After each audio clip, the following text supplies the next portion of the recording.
गो। Hello बच्चों, कैसे हो आप। तो आज की इस वीडियो में हम लोग पढ़ेंगे कक्षा 4 की कहानी कोई किसी से कम नहीं। आप किसी ऐसे पेड़ के बारे में जानते हैं जो किसी काम ना आता हो? याद कीजिए। तो कुछ याद आया? तो आपको याद आएगा कि प्रत्येक पेड़ से हमें कुछ ना कुछ मिलता है। तो आज की कहानी भी इन्हीं पेड़ों के ऊपर ही है। तो सुनो। गर्मी का मौसम था। एक बाग में तरह तरह के पेड़ लगे हुए थे। चारों तरफ हरियाली थी और सभी पेड़ लहलहा रहे थे और सभी खुश थे। उनमें से एक आम का पेड़ था, वह बहुत खुश था। और जो आम का पेड़ था वह मंजरियों से भरा हुआ था। मंजरियां बेटा आम का बूर होती हैं। तो जो पेड़ था वो मंजरियों से भरा हुआ था और आम के बाहर से आम की डालियां झुकी हुई थी। आम की डालियों पर जो कोयल थी वह कूक रही थी और सारा वातावरण गुंजायमान हो रहा था। गुंजायमान मीन्स गूंज रहा था, बड़ा अच्छा माहौल था। तभी आम इतराता हुआ इधर उधर डोल रहा था। तो आम के पास ही एक केले का पेड़ उगा हुआ था और केले के पेड़ ने आम के पेड़ को छूने की कोशिश की तो आम ने उसका जोर से हाथ झटक दिया। तो केले के पेड़ ने पूछा, क्यों भाई, तुम इतना क्यों इतरा रहे हो? आम बोला, अपने आप को देखो कितने छोटे से हो।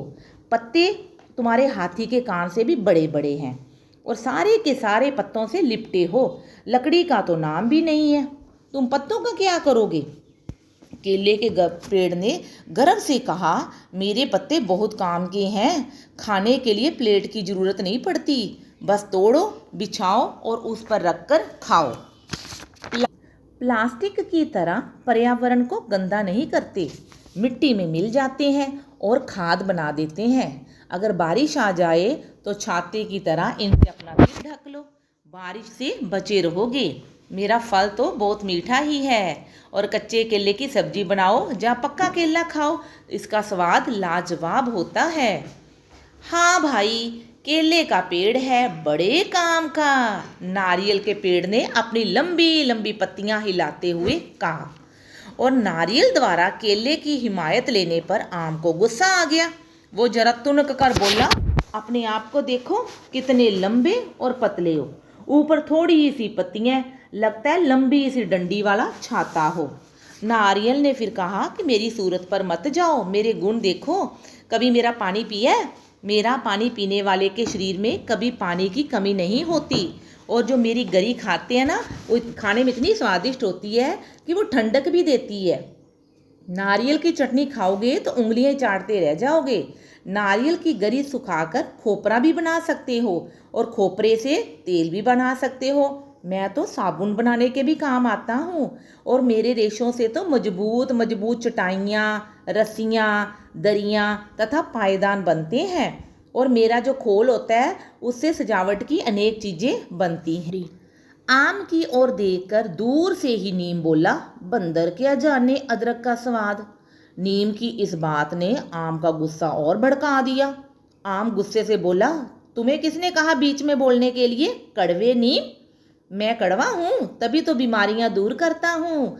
इतना ही नहीं, मेरी पत्तियाँ ही दरवाजे पर लटका दो ना तो बीमारियाँ पास नहीं आती हैं। और मेरी निबोरी, निबोरी बेटा जो नीम के पेड़ के ऊपर गिटोनियाँ नहीं लगी होती, आप इसको गिटोनी बोलते ना, इसको निबोरी बोलते हैं। मेरी निबोरी का तो स्वाद ही अनोखा है। मेरी टहनियों से बनी दातुन दांतों को स्वस्थ रखती है और मेरी पत्तियाँ कपड़ों और अनाज में रखने से उनमें कीड़ा नहीं लगता।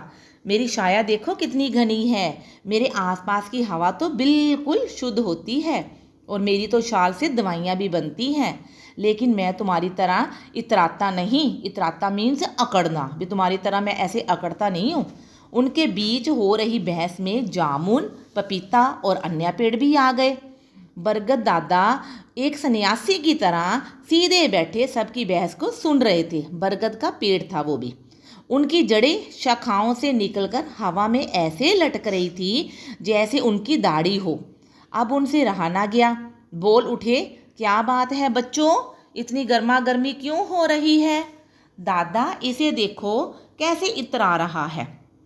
कोई पास आता है तो तुरंत झटक देता है। जामुन ने कहा, इसमें इतराने की क्या बात है, आजकल सभी और मेरा ही तो बोलबाला है। देखो मुझ पर लगे आम। 3 मुझ पर लगे आम देख कर ही दिल ललचा जाता है, और मिठास तो सूंघने से ही पता चल जाती है। चूस चूस कर खाओ, कच्चा खाओ या पक्का, मज़ा आ जाता है। सुखाकर अचार बनाए जा सकते हैं, चटनी और मुरब्बे भी बनते हैं, और तो और मेरी जो गुठलियाँ होती हैं वो भी काम की है। कभी सुना नहीं आम के आम, गुठलियों के दाम, आम बोला। फिर आई पपीते की बारी। पपीता बोला, तुम अपने मुंह में मियाँ मिट्ठू ना बनो, हम भी किसी से कम नहीं हैं। बरगद दादा, आप सबसे बड़े हैं, आप सबके बारे में अच्छी तरह जानते हैं। आप ही बताइए, क्या आम का ऐसा करना उचित है? बरगद के पेड़ ने अपनी छाया में रह रहे जीव जंतुओं को प्यार से सहलाते हुए, अपनी लंबी दाढ़ी पर हाथ फेरते हुए आराम से कहा, बेटा ये सब सही कह रहे हैं, सब में अलग अलग गुण होते हैं। जहाँ नीम का उपयोग होता है वहाँ तुम काम नहीं आ सकते।